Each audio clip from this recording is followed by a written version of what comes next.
On Saturday, across the vastness of the United States, more than 7 million people took to the streets. Across 6 time zones, from California to Maine, from the deep south to the industrial Midwest, from the tiny towns to the sprawling metropolis of the cities, they gathered beneath banners that read, "No Kings." It was, by every measure, a remarkable display of collective will, one of the largest coordinated demonstrations in modern American history. More than 7 million citizens, roughly 2% of the entire nation, united not under a single political banner, but around a shared conviction that the creeping authoritarianism of the Trump regime must not go unchallenged.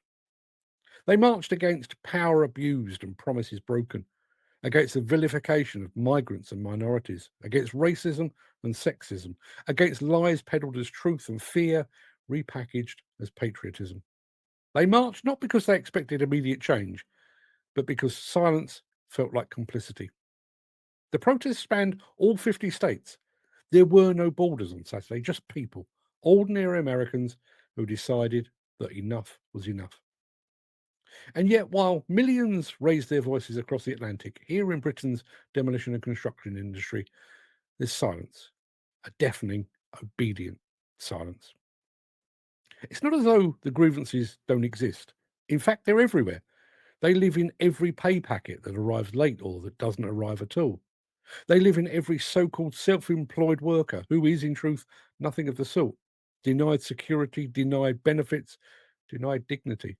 They live in every whispered conversation about suicides, addiction, and broken bodies.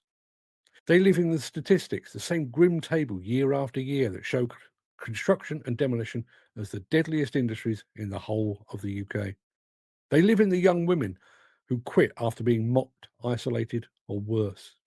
They live in the quiet despair of men who can move tons of rubble but can't carry the weight of their own minds. Grievances aren't hidden, they're not subtle. They're written in every accident report, every unpaid invoice, and every broken spirit. And yet no one here marches. No one carries banners. No one takes to the streets. No one crowds outside Parliament asking why dozens die every year in accidents. Hundreds die as a result of suicide, and thousands die from the asbestos legacy we've inherited. We've become experts in endurance, not resistance. 7 million Americans marched on Saturday, 2% of their entire population. To match that same momentum and level of feeling, that same level of outrage, the UK's demolition and construction industries would need just 60,000 voices. 60,000. That number gathered in Wembley Stadium would leave a third of the seats empty. 60,000 hard hats, 60,000 high-vis jackets, 60,000 people who make their living by tearing down the old and building the new. And yet, you can count on the fingers of one hand the number of industry-led protests in living memory. Not because there's nothing to protest, but because somewhere along the way, we've traded defiance for deference. We've been conditioned to believe that speaking up is dangerous, that the nail that sticks up gets hammered down. We've been taught that loyalty means silence, and silence means security. The Americans who took to the streets this weekend didn't all agree on every issue. Some were lifelong Democrats, others disillusioned Republicans. Some were immigrants, others the children of coal miners or farmers. But they all shared one unifying thought: we will not be ignored. Contrast that with the average demolition or construction worker in the UK. Ignored? Yep. Underpaid? Often. Disrespected? Routinely. But angry enough to unite? Rarely. Instead, the anger turns inward, into pints after work and pills before bed, into shoulder shrugs and deep sighs, into quiet resentment for a system that rewards those who exploit and punishes those who question. The No Kings movement wasn't really about one man, even if his orange shadow looms large.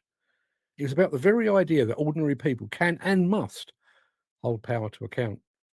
In contrast, Britain's blue-collar backbone seem to have resigned themselves to the idea that nothing will change, that injustice is simply part of the job description, that being tough means saying nothing.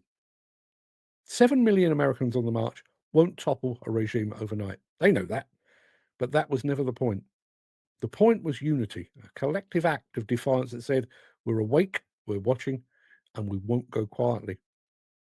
In the UK construction and demolition industries, unity has become a marketing buzzword, not a moral stance. It's plastered across safety posters and printed on branded hoodies, but it really finds its way onto the streets or into the boardrooms. We tell ourselves that the industry is changing.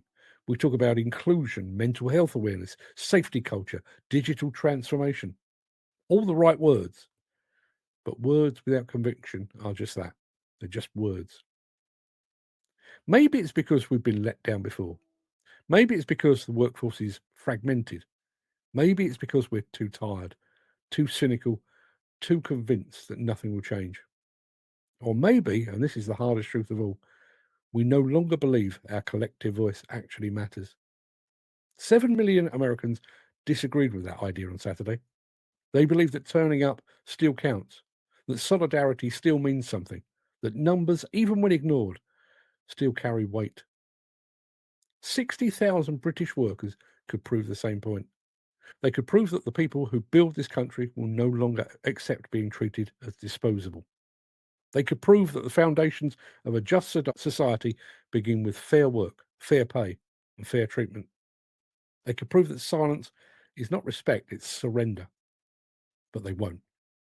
Because in the demolition and construction world, we don't do protests, we do jobs. And so while the Americans chant in the streets, our silence echoes through the scaffolds and the site huts, across motorways and muddy yards. The quiet murmur of an industry that accepts too much and expects too little. 7 million Americans said no kings. 60,000 British workers could say no more, but they won't. They'll just say, yes, boss, same as they always do.